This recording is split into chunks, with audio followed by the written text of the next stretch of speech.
So the ETH ETF that we see, the applications are in for, it might or it might not happen in May. There's been some movement on the Fidelity application.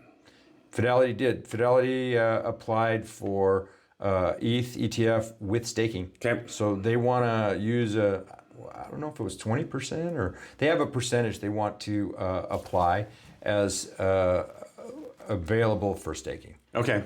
And that, that may or may not be a problem. It depends on if they can do the staking inside their custodian. If you use somebody like Coinbase, you can, stake there without leaving their site. Right.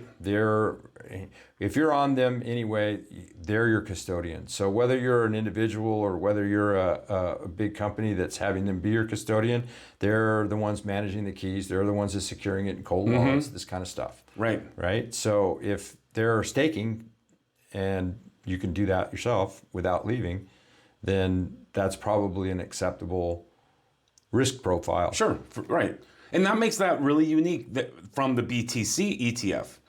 I mean, there's no staking going on in that. So it's not generating additional revenue for the ETF if you want to invest. You're just getting the Bitcoin rise in price. But if you're buying into the ETH ETF, this is another source of income. That's going to pay out. That's unique. That's a unique feature. It's your money making money, right? Right, it is. It is in a way. In a way, it's actually making money, not just like leeching it. Right. It's doing something. Yeah, it's doing work. It's performing a service to secure the network. Well, do a quick explanation. What is staking on ETH? So people understand what we're talking about. Well, you're delegating the power of that to a node. Okay. So somebody who's operating like a block producer is going to have to have a certain amount of ETH on board, and they're going to get rewarded for doing the work. So that ETH, in effect, is getting rewarded for doing the work. Right. So whereas Bitcoin is proof of work, there's no staking going on. It's a whole different type of network, right? Different kind of network. So in this case, the money the ETH itself is verifying the network, is verifying the blocks, right? Yeah. Well, your proof of stake miners, your miners, right? They're being paid to run the EVM to produce the blocks, and their ETH is a measure of how often they get to do that work. Right. So how often you get to be the one that gets paid. You have to be there all the time, but you're not always the one that's producing that next block. Right. Verifying doesn't pay. Okay. Well, it does, but it's complicated. Right. When you actually produce the block, then you're the quote winner. Right. Right. And then you get the block reward and the gas fees and whatnot from those people. So some of those can be tremendously profitable blocks, and others are just a block that has some pay. Oh, it's not, because on Bitcoin you verify a block. It's right now what, 6 3/4 Bitcoin. It's 6 1/4. Is the reward 6 1/4. But what you're talking about is the Coinbase.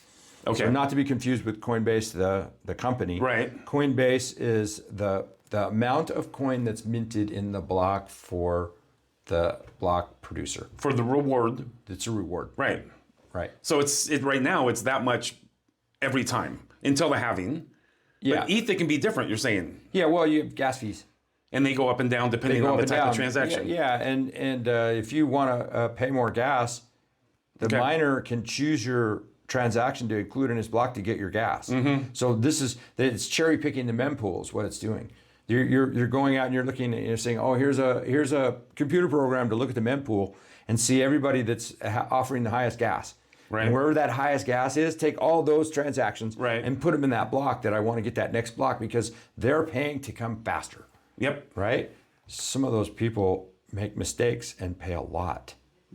Because they want to make sure that they're verified on that block. Yeah, but they pay in ETH instead of Gwei. So they promise, 10 ETH instead of 10 Gwei. Oh, and sometimes it's a mistake. And they still have to pay it. Yeah. Well, it comes right out of their wallet. If their wallet is big and it's deep and they have it, it comes right out of their wallet. So every once in a while you hear about somebody who paid ridiculous amounts of gas. Right. And it wasn't even a special transaction. Right. It's just that they wanted it to go and then they made a conversion wrong. Ooh, or they entered the value wrong and then they sometimes they get it back, sometimes they don't. Right. It's at the miner's option. And I didn't know that the rewards were different. It could be different each time. I didn't know that. Even in Bitcoin, the rewards are different. Vastly different, or just slightly different? Because it depends on what ordinals and what's going on. It depends on what specialized activity is happening. Okay. Right. So when you can get tipped. It's like you're getting tipped. I want mine in there, so I'm gonna offer more to the miner to make my block come in. Oh, okay. Okay. Right. So it's not gas because it's not running an EVM, but it's like tipping. In addition to what we said, the 6 1/4. So the block 6 reward. 1/4 is a That's fixed. So that is what you get because the block was produced. It's actually minted on that block. But all those transactions have transaction fees. Right. Okay. The transaction fees also go to that miner that produces the block. Right. So the big payout right now is the 6 1/4 Bitcoin. Okay. Okay, which is about to go in half. Right. Eventually, that won't be a payout at all. In another 100 and so years, Right. there will be no Coinbase mint. It'll all be fees, transactions. Right. It'll all be about transactions. And so there's a controversy in the Bitcoin community over how those fees are going to be. Are they going to be enough to secure the chain? And is it incentivizing the miners to do right? Right. And this question comes up every time there's a halving because the rewards are going down. Yes. Right? And if you think about it, you have to go back 4 years. And what was the price of Bitcoin 4 years ago when they had the halving? And it was when they were getting 12 and a half. So when they were getting 12 and a half, was Bitcoin half the price or less than half the price? It was. So I could look that up. well, what I'm saying though is that over time, Right. there's a reduction in the amount of the Coinbase reward, the minted reward, but the price appreciation is compensating for it. Right now, the price is 70K, and back then it was under 10K. Right. Yeah. So Yep. just numbers that, Yeah. like people get rich by waiting.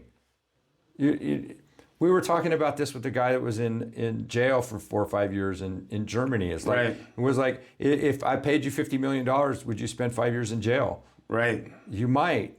If the reward of walking out was 50 million? You might. I might. You might.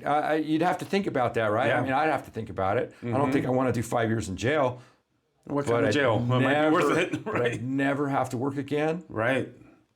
Maybe if I was 25 years old.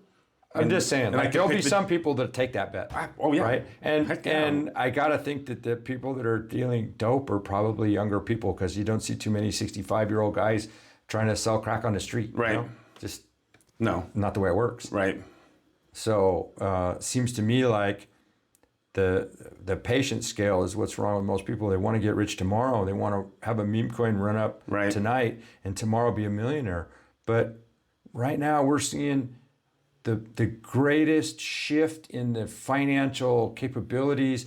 The biggest gains in crypto are going to happen in the cycle. There are going to be so many people that make money enough to never have to work again if they play their cards right. And we can all be part of that if we're smart, and everybody's not going to be smart. No, not at This all. is the thing. You don't need to go out and spend thousands of dollars on miners to go be a miner because you're going to make all this money mining. If you held the Bitcoin for 4 years, what's it going to be worth? It's only the cost of what it was to buy it when you bought it. I don't have to spend $10,000 for a Bitcoin miner so that I can maybe get a block reward if I'm lucky enough to get into a pool that wins on that, or I hit a block myself. Right. This is that there's a lot of ways to make the money, but it's a longer time frame than most people want. Yeah.